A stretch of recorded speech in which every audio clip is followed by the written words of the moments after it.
네, 우리가 방금 전에 읽었던 마가복음 8장 34절에서 38절의 본문 말씀의 제목은 온 천하보다 귀한 당신에게 라고 하는 말씀의 제목으로 함께 은혜를 나누고자 합니다. 여러분, 조금 이상스럽게 들릴 수 있지만 질문 한 가지를 여러분께 던지겠습니다. 여러분은 여러분의 스스로를 얼마짜리 인생이라고 생각을 하십니까? 여러분 얼마짜리 같으세요?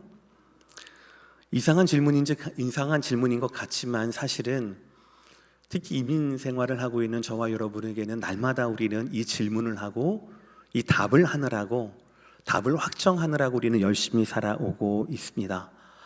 아침에 눈을 뜨면 우리 머리 가운데는 오늘 하루 가운데 우리가 처리해야 할 일들이, 투두 리스트가 막 있습니다. 만나야 할 사람들이 막 있지요. 그리고 직장에 출근하면, 사업을 오픈하면 성과를 내야 한다라는 압박이 있습니다. 누구를 만나더라도 그 사람 앞에서 내가 도움이 되는 사람이라는 것, 내가 정말 꽤 괜찮은 사람이라고 하는 것을 증거를 해야 합니다. 그렇게 바쁘게 분주한 하루를 보내다 보면 저녁에 문득 이런 생각이 듭니다. 이 정도면 정말 충분한 걸까? 나는 지금 제대로 살고 있는 거 맞나? 내가 지금 오늘 밥값은 하고 있는 건가? 라고 하는 질문이 떠오를 때가 있지요. 그런데 여러분, 이런 질문은 게으르고 나약한 사람이 던지고 답하는 질문이 아닙니다. 정말 성실하게 최선을 다해서 살아가는 사람들만 물어볼 수 있고 또 답할 수 있는 질문이 바로 이런 질문들이지요. 문제는 우리는 이 질문에 대한 답을 늘 내 바깥에서, 내 안에서가 아니라 내 바깥에서 찾으려 한다라는 점입니다. 연봉의 금액에서, 그리고 직장에서의 직함을 통하여, 아니면 내가 지금 살고 있는 동네가 어디인지, 그리고 몇 스퀘어 핏인지, 또 그리고 우리의 자녀들, 어르신들은 우리의 자녀들이 얼마나 다른 사람에게 자랑할 만한 그런 이력과 직업이 있는지, 내가 얼마나 주변의 인정을 받았는지, 심지어는 내가 얼마나 많은 한 교회에서 얼마나 오랫동안 섬겼는지 등등등. 내가 아니라 내 밖에서 자꾸 우린 확인을 듣고 싶어 합니다. 그래서 다른 사람들이 금액을 통해서든지 학위를 통해서라든지 아니면 내 평가를 통해서라든지 저 사람 정말 괜찮은 사람이야 라고 하는 말을 들으면 그때서야 나는 내 밥값을 한 것처럼 생각을 합니다. 그때서야 내 인생이 값어치가 있는 것처럼 우리는 마음을 놓입니다. 그런데 그 마음을 놓는 그 순간이 길지가 않습니다. 왜냐하면 내 마음 가운데는 또 다른 비교가, 또 다른 평가가, 또 다른 불안이 금방 나에게 찾아오기 때문에 그렇다라는 것이죠. 그러니 그런 면에서 보면 내가 지금 제대로 살고 있는가라고 하는 것, 그리고 답을 내 바깥에서 찾고자 하는 우리의 삶은 마치 쳇바퀴 돌듯이 어릴 때부터 지금까지, 특별히 경쟁에 익숙한 저와 여러분 한국 출신의 이민자들 가운데는 그것이 마치 정상인 것처럼 우리는 그렇게 살아오진 않았나라고 하는 질문이었습니다. 그런데 그런 질문과 답의 쳇바퀴 속에 있던 우리에게 오늘 주님은 그 질문 현장에 오늘 말씀을 들고 이렇게 찾아오십니다.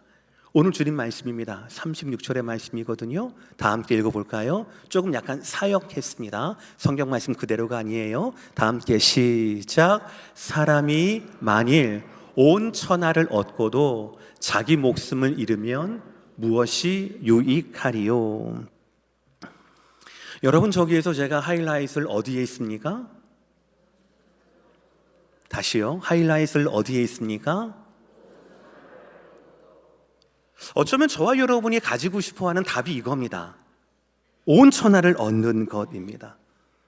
그야말로 저와 여러분이 우리의 인생의 목적은 이겁니다. 한마디로 말한다면 온 천하를 얻는 것입니다. 특별히 이민자로서 꿈꿔온 인생도, 아메리칸 드림도 뭡니까? 우리가 보고 우리가 만질 수 있는, 내가 욕망하는 모든 것들, 모든 천하를 얻는 것이라고 할 수 있습니다. 그런데 오늘 주님은 말씀하십니다. 온 천하를 얻고도 자기 목숨을 잃으면 무엇이 유익하리요? 라는 말씀입니다. 세상에 나와 있는 수많은 자기개발서 가운데, AI 시대 가운데 어떻게 돈을 벌어야 하나, 무엇을 공부해야 되나, 어떤 잡을 가져야 하나라고 하는 수많은 지식들 가운데, 수많은 세미나를 가운데 예수님도 야, 천하를 얻으려면 이렇게 해야 돼, 천하를 얻기 위해선 저것도 해봐야 돼, 앞서 나가려면 이렇게 해야 돼 라고 말씀하지 않습니다. 오히려 말씀합니다. 그렇다 하더라도, 정말 네가 원하는 그 인생을 산다 하더라도 네 목숨을 잃으면 무엇이 유익하겠는가 라고 말씀하신다라는 거예요. 천하를 얻는 것, 그 위대한 그것조차 무엇이 유익하겠는가라는 것이죠. 여러분, 여기에서 목숨이라고 하는 푸시케라고 해석되는 이 단어는 헬라어로 호흡을 말합니다. 생명을 말합니다. 그러나 성경에서 이 말씀은 그냥 생명, 목숨뿐만 아니라 우리의 전 존재, 그리고 우리의 영혼을 뜻합니다. 온 천하를 얻는 것, 세상에 보이는 모든 것들, 내가 갖고 싶은 것들을 모든 것을 넣었는데 정작 내 영혼이 텅 비어 있다라면 그것은 성공이 아니라 결국 화려한 실패다라는 말씀이, 온 천하를 얻고도 자기 목숨을 잃으면 무엇이 유익하리요? 라는 예수님의 질문 안에 있는 답일 것입니다. 가장 화려한 실패, 그렇습니다.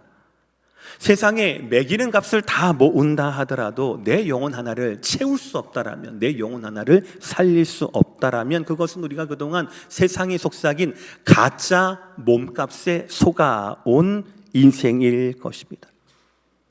그리고 예수님은 오늘 이 말씀 가운데 이런 헛된, 그러니까 너희는 헛된 인생이야, 공수래 공수거야, 그러니까 인생이 원래 그런 거 아니겠어? 이제 알았니? 라고 말씀하지 않으십니다. 이 말씀 가운데 헛된 인생으로 돌아갈 수밖에 없는 이 우리 인생의 본질 가운데, 연약함 가운데 예수님은 제자도를 말씀하십니다.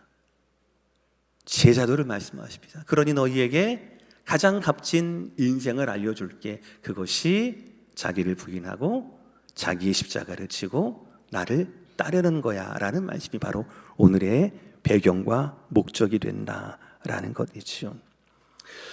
여러분, 그렇다면 우리는 교회를 다니기 때문에 제자도에 대한 수없이 많은 말씀을 듣습니다. 훈련을 받습니다. 성경을 외웁니다. 제자 훈련이라는 이름의 또 훈련도 하게 됩니다. 여러분, 제자도는 언제 시작이 되는 겁니까? 교회에서 제자 훈련 딱 모으고 리크루트하면 그때부터 시작이 되는 겁니까? 아니면 교회 등록하고 3년 이후에 제자도를 시작할 수 있습니까? 오늘 하나님 말씀은 그렇게 말씀하고 있지 않습니다. 제자의 길은 더 많이 기도하는 것 아닙니다. 더 많이 봉사하는 것 아닙니다. 놀랍게도 오늘 주님은 뭔가를 더 한다, 이게 아니라 오히려 내려놓아야 한다라고 말씀을 합니다. 자기를 부인해야 한다. 자기를 내려놓는 그 자리, 거기가 바로 제자도의 시작이다라는 말씀이에요. 오늘 말씀의 첫 번째 대지입니다. 우리 다 함께 큰 소리로 시작. 제자도의 시작, 나라는 우상이 파산될 때입니다.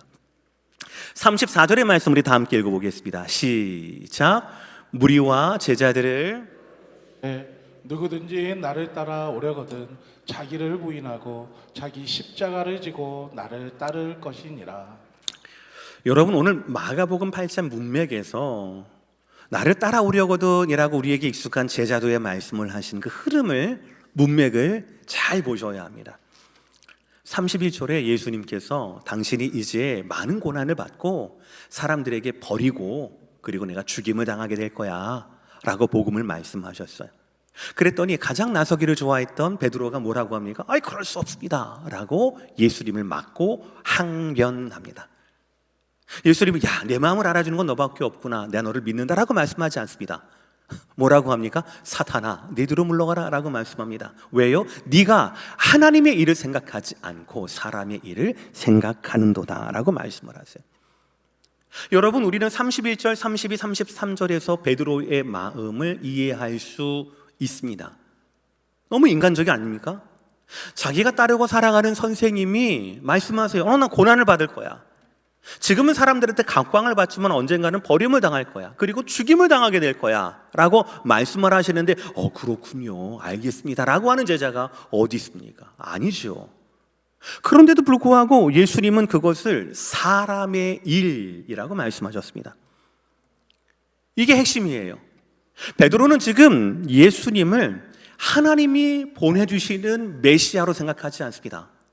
베드로는 지금 예수님을 자기가 원하는 메시아로 생각합니다. 자기가 원하는 메시아가 뭡니까? 고난 없이 영광만 주시는 메시아라는 것이죠. 그러니까 하나님의 일이 아니라 예수님의 십자가와 예수님의 부활이, 그 복음이 사람의 일로 지금 여기고 있다라는 것이죠. 그리고 이 말씀 직후에 예수님은 무리들과 제자들을 다시 불러 모으시고 말씀하시는 것이 오늘 말씀 33절, 누구든지 나를 따라오려거든 자기를 부인하고 라고 말씀하고 있어요. 여러분, 자기를 부인한다라는 말씀은 자기 혐오나 자기 비하가 아닙니다. 제가 설교 서론에 말씀드리는 것처럼 내 안에 살아계신 성령 하나님께 내 자신의 가치를 묻지 않고 나로 말미암아 십자가에 죽으셨던 예수 그리스도의 그 사랑과 복음 가운데 내 가치를 묻지 않고 다른 사람에게서, 세상과 타인의 시선에서 내 값을 매기는 것, 비교와 다른 사람의 인정 속에서 끊임없이 자기를 증명하려 했던 그 가짜 나를 내려놓으라라는 겁니다. 우상인 나를 내려놓으라라는 겁니다. 그리고 진짜 하나님이 만드시고 창조하시고 구원하신 진짜 나로, 예수님이 주인이신 진짜 나로 다시 거듭나고 시작해야 한다라는 말씀이 자기를 부인하고라는 것이에요. 자기를 싫어하라는 얘기가 아닙니다. 가짜 나를 부인하라, 거부하라라는 말씀이에요. 자기 십자가를 져야 한다는 두 번째 말씀은 자기 부인이 끝나고 난 다음에, 그 다음에 문제입니다. 뭐예요? 내가 계획한 것, 내가 원하는 것, 내가 안전하다고 느끼는 모든 선택이 예수님의 부르심과 부딪힌다라면 내가 주인으로 삼았던 모든 선택을 십자가 앞에 내려놓고 십자가를 따라야 한다라는 것이 자기를 부인하고 자기 십자가를 지고라는 뜻이에요. 그러니까 자기를 부인하지 않고는, 자기가 우상이라는 것을 인정하지 않고는 십자가를 지고 예수님을 따를 수가 없는 거죠. 내가 영적으로 파산된 상태다라고 하는 것을 인정하지 않으면, 지난주 레위기 20장을 통하여서 본 것처럼 우리는 반드시 죽일 자니라 라고 하는 그 대상이라고 하는 것을 내가 인정하지 않고는 우리는 주님을 따를 수가 없다라는 사실이지요. 그 후에야 자기를 부인하고 십자가를 지고 주님을 따를 수가 있습니다. 따른다라고 하는 이 결단은 한 번의 결단으로 끝나는 것이 아닙니다. 병행 본문인 누가복음 9장에서는 한 가지 단어가 더 나와요. 날마다라는 단어가 나옵니다. 날마다 우리는 주님을 따라야 한다는 것이죠. 오늘 아침에도, 오늘 직장에서도, 오늘 저녁 집에서도 우리는 반복되는 선택이 무엇입니까? 자기를 부인하고 자기의 십자가를 지고 예수님을 따르는 것이 되어야 합니다. 왜입니까? 어제의 결단이 오늘의 나를 보장할 수 없거든요. 오늘 여러분이 예배당에서 누리는 이 은혜가 내일 먼데이의 여러분의 영성을 보증해 줄 수가 없기 때문에 그렇다라는 거죠. 그러니 우리는 날마다 주님을 따라야 한다라는 것이 오늘 주님의 말씀이에요. 여기까지 오늘 말씀을 듣게 되면 우리가 마음이 점점 여러분의 표정처럼 무거워집니다. 목사님 어쩌라고요? 목사님, 우리가 몰라서 못하는 줄 알아요? 알면서도 안 되는 걸 어쩌라고요? 자기를 부인하라, 자기 십자가를 지라, 예수님을 따르라, 이 말씀 우리가 모른 적이 있었나요? 그런데 어떡합니까? 우리의 힘으로 안 되는 걸요 라는 마음이 있어요. 주님이 그 마음을 아시고 2000년 전에 다음 구절을 통하여서 우리가 제자도의 시작은 자기를 부인하는 것, 오케이, 좋아요. 그러면 제자도가 쭉 갈 수 있는 제자도의 엔진, 제자도의 동력은 과연 무엇인가에 대해서도 주님은 그 다음 구절에 말씀하고 있습니다. 두 번째 대지입니다. 다 함께 시작. 제자도의 엔진, 나의 목숨값. 제가 제자도의 엔진 하면 여러분들이 나의 목숨값 예수님 하시는 거예요. 제자도의 엔진, 말씀을 통해 확인해 볼까요? 35, 36, 37절까지입니다. 누구든지 시작. 누구든지 자기 목숨을 구원하고자 하면 잃을 것이요, 누구든지 나와 복음을 위하여 자기 목숨을 잃으면 구원하리라. 사람이 만일 온 천하를 얻고도 자기 목숨을 잃으면 무엇이 유익하리요? 사람이 무엇을 주고 자기 목숨과 바꾸겠느냐? 마지막 질문 다시 보세요. 사람이 무엇을 주고 자기 목숨과 바꾸겠느냐? 여기서 말하는 목숨은 서론에 말씀드렸듯이 우리의 존재 전체를 말합니다. 우리의 영혼을 말하는 겁니다. 줄이 묻고 계십니다. 네 영혼 무엇 바꿀 수 있겠느냐라는 겁니다. 여러분 가진 재산과 여러분 아내의 재산과 여러분의 자식의 재산과 여러분의 손주의 재산 모두 빼앗아서 여러분의 영혼을 산다라면 살 수 있겠습니까? 3번을 뺐고 4번을 뺏어봐도 우리는 살 수가 없을 겁니다. 내가 평생 동안 새벽 예배하고 평생 동안 목회하고 선교하고 평생 동안 봉사했다라고 해서 그 어떤 공로로도 말미암아 내 영혼을 살 수가 있을까요? 못합니다. 온 천하를 다 합쳐도 내 영혼을 구원할 수가 없습니다. 내 영혼값에 미치지 못합니다. 그 질문이 그 실절이 36절 말씀이에요. 온 천하를 얻고도 자기 목숨을 잃으면 무엇이 유익하리요? 라는 것이죠. 여러분, 우리의 영혼은 온 천하보다 귀합니다. 그런데 바로 그 귀하게 여기는 영혼이 주의 앞에서 파산하게 된 것이에요. 하나님의 거룩한 율법 앞에서 우리는 반드시 죽어야 할 사람으로 꽝꽝꽝 갚을 능력도 없고 갚을 길도 없는 절대적인 파산 상태에 있다라는 것이죠. 그런데 우리는 지난주 고린도전서 6장 11절의 말씀을 보았습니다. 6장 11절 말씀 전반절이 뭐였습니까? 너희 중에 이와 같은 자들이 있다면 이었습니까? 너희 중에 이와 같은 자들이 있더니였습니까? 있더니였습니다. 그러나 복음이 들어왔습니다. 내가 복음을 붙들었습니다. 그랬더니 복음에 있는 예수 그리스도의 이름과 하나님 아버지의 성령께서 우리에게 어떻게 역사하셨습니까? 씻음과 거룩해 하심과 의롭다 하심을 받았으니라는 말씀이었죠. 지난주 설교였습니다. 바로 이것이 복음이었습니다. 여러분, 복음이 십자가에서 무슨 일로 이루어졌습니까? 예수님은 우리에게 야, 너 십자가를 지라 라는 말씀을 하기 이전에 예수님 자신이 먼저 십자가를 지셨습니다. 아무 죄가 없으신 하나님의 아들이었습니다. 그런데 그분이 우리 대신 하나님께 버림받은 자리에 계셨습니다. 그리고 십자가에서 나의 하나님 어찌하여 나를 버리십니까? 라는 부르짖음을, 이 부르짖음은 하나님과 짜고 친 대본의 연기가 아니었습니다. 삼위일체, 영원 전부터 존재하셨던 그 삼위일체, 영원히 서로가 서로에게 속하며 서로가 서로를 사랑했던 뗄 수 없는 그 하나님께서, 그 삼위일체의 하나님께서 우리의 죄 때문에 아버지에게 외면당하신, 고통을 겪으신 그 자리가 바로 엘리 엘리 라마 사박다니, 나의 하나님 어찌하여 나를 버리셨나이까, 십자가였다라는 거예요.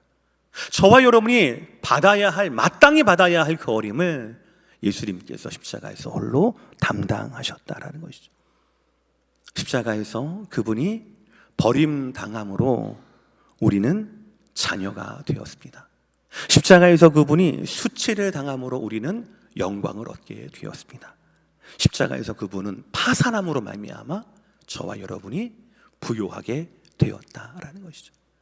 사랑하는 성도 여러분, 저와 여러분이 하나님의 자녀가 되는 것, 저와 여러분이 예배를 통하여서 영혼을 바라보는 것, 저와 여러분이 어떤 시험과 어떠한 고난과 환난 가운데서도 우리 안에 여전히 있는 악함과 약함 가운데에서도 나는 여전히 하나님의 자녀고 나는 하나님의 영광을 바라볼 수 있고 나는 주님 안에서 부요하다라고 하는 이 모든 유익들은 거저 얻어진 것이 아니라 하나님의 아들 예수 그리스도께서 십자가에서 그 값을 치르신 복음의 결과라는 것이죠. 그분이 나 때문에 버림당하셨고, 그분이 나 때문에 수치를 당하셔도, 그분이 나 때문에 파산을 당하셨던 그 값, 미리 치른 그 값이 바로 복음이고 십자가다라는 것이죠.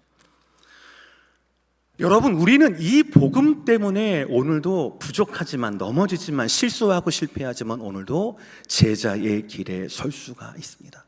저와 여러분의 제자도의 동력은, 제자도의 엔진은요, 좀 더 좋은 사람이 되어야지 라고 하는 우리의 선함에 대한 의지가 아닙니다. 지옥 가면 무서울 것 같아, 벌 받으면 아플 것 같아 라고 하는 두려움도 아닙니다. 어릴 때부터 교회 다녔으니까, 부모님이 신앙생활을 했고 내가 지금 3대째 4대째라고 하는 어떤 의무감은 더더욱 아닙니다. 우리가 우리 안에 있는 의지와 우리 안에 있는 무서움과 우리 안에 있는 두려움 때문에 우리가 제자의 길을 완성할 수 있는 것이 아닙니다. 제자의 길을 완성하게 하는 제자도의 동력은, 엔진은 오직 한 가지밖에 없습니다. 나를 위해서 모든 값을 이미 치르신 예수 그리스도의 복음, 그 한 가지밖에 없다라는 것이죠. 여러분, 제자의 삶은, 제자의 길은 우리가 구원받기 위한 조건이 아닙니다. 나를 위해서 모든 것들을 내어주신 성삼위 하나님의 그 기가 막힌 사랑에 대한 당연한 반응이 바로 저와 여러분의 제자도라는 것이죠.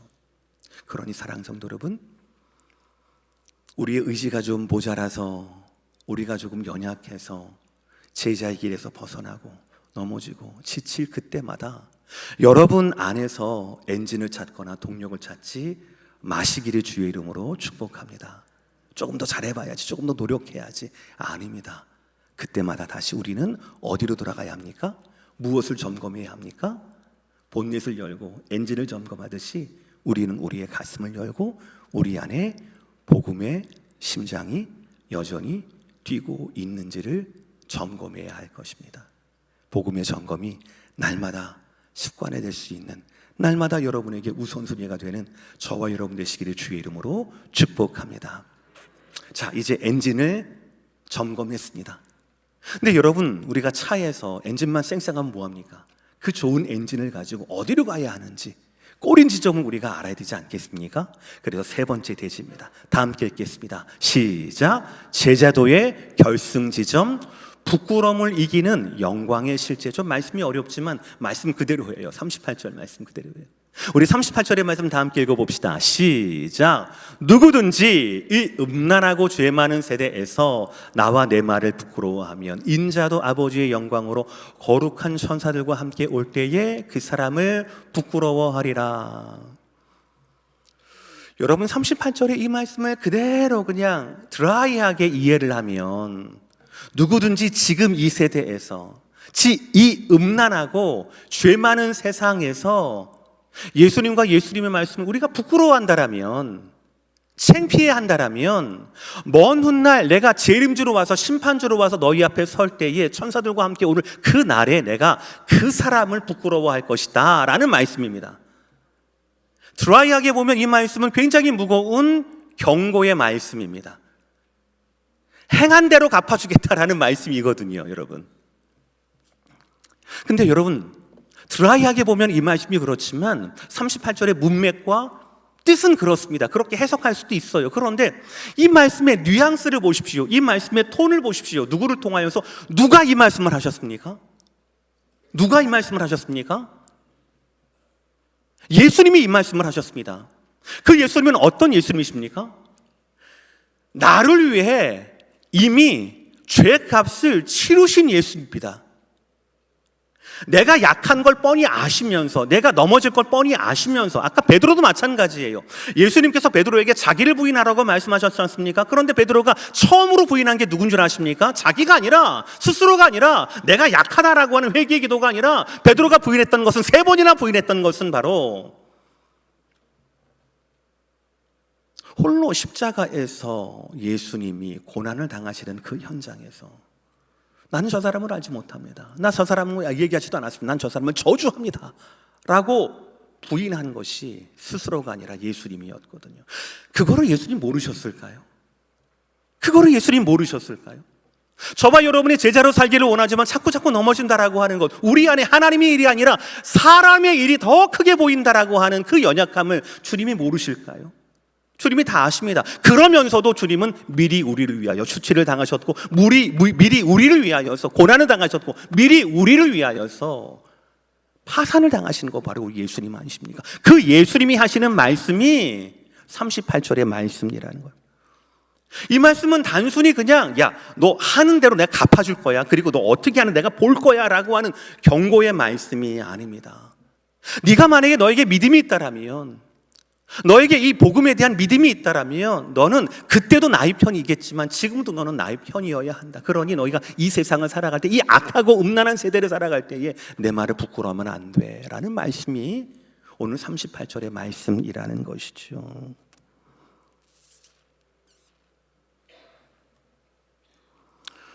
그렇기 때문에 38절의 경고는 협박이 아닙니다. 이미 우리의 수치를 온몸으로 당하신 예수님께서 우리를 향한 말씀이에요. 특별히 문맥에서는 31절에 고난당하는 메시아가 38절에 영광의 심판주로 오십니다. 십자가의 수치와 재림의 영광이 한 분 예수 그리스도 안에 있다라는 것이죠. 사랑하는 성도 여러분, 우리는 이 복음을 믿습니다. 우리는 이 복음을 영접했습니다. 하나님께서 여러분을 이미 값을 치르셨습니다. 여러분은 약해 보이는 모습은 있을지라도, 비틀비틀비틀거리는 그런 모습은 있을지라도 우리는 이미 하나님께 용납된 사람이라는 것이죠. 그런데 왜 다시 세상의 평가에 여러분의 값어치를 맡기려 하십니까? 저와 여러분의 정체성은 이미 복음 안에서, 말씀 안에서 정해졌다라는 것이죠. 십자가에서 영원히 정해졌다라는 것입니다. 그러니 사랑하는 성도 여러분, 날마다 살아갈 때에 세상이 말하고 세상이 평가하는 가짜 나를 내려놓으시고 복음 안에서 발견되는 진짜 나를 붙잡는 저와 여러분 되시기를 주의 이름으로 축복합니다. 마지막으로 권면드립니다. 여러분, 언제가 될지 모르겠지만 우리에게 임하게 될, 벼락같이 임하게 될 우리가 세상을 떠나는 그 마지막 날을 생각해 보십시오. 오늘 36절 다시 묻습니다. 온 천하를 얻고도 자기 목숨을 잃으면 무슨 유익이 있느냐라는 것이죠.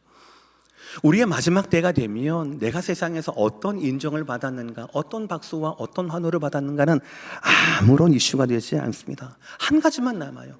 내가 예수님 안에 있었는가, 내가 예수님 안에 있는가, 그분이 나를 잠시 후에 내 아들아 어서 와, 내 딸아 고생했어라고 나를 맞아주실까라는 믿음이 가장 중요합니다. 그것밖에 안 남아요. 세상이 나를 어떻게 부르는가가 아니라 주님이 나를 어떻게 부르시는가, 그것밖에 남지 않는다고요. 여러분, 지난 8년 동안 저는 그 전에도 수많은 임종의 현장을 제가 지켜왔습니다. 그때 여러분, 어떤 사람도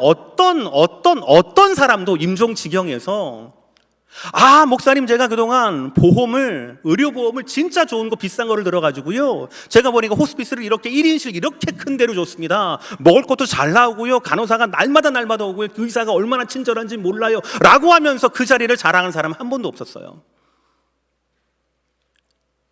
그래서 평소에 돈 많이 벌어놓기, 평소에 좋은 플랜 들어놓기 너무너무 다행이에요.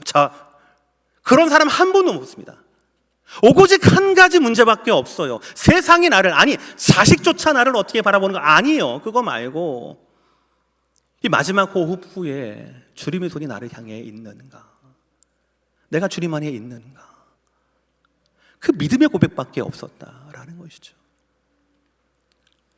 온 천하보다 귀한 여러분입니다. 온 천하보다 귀한 여러분. 세상이 뭐라고 말한다 하더라도, 여러분 가까이 있는 사람들이 뭐라고 말씀하신다 하더라도, 오늘 말씀은 온 세상의 주인이신 예수님께서 여러분을 위하여서 미리 값을 치르신 한 분이라는 말씀이 오늘의 말씀입니다. 그 주님께서 오늘도 말씀합니다. 너는 나의 자녀다. 내가 너의 값을 이미 치렀다. 그러니 이제는 더 자유롭게, 더 견고하게 나를 향해 살아야 한다. 나를 따라오노라 라고 말씀을 하십니다. 좁지만 그 분명한 제자의 길에 하나님의 영광을 볼 줄 아는, 그래서 오늘 현실이 음란한 세대에서 하나님과 하나님의 말씀을 부끄러워하지 않는 저와 여러분 되시기를 주의 이름으로 축복합니다. 이번 한 주간에도 세상의 눈치가 아니라 평가가 아니라 하나님의 얼굴을 구하며 살아가시는 저와 여러분 이 되시기를 주의 이름으로 축복합니다.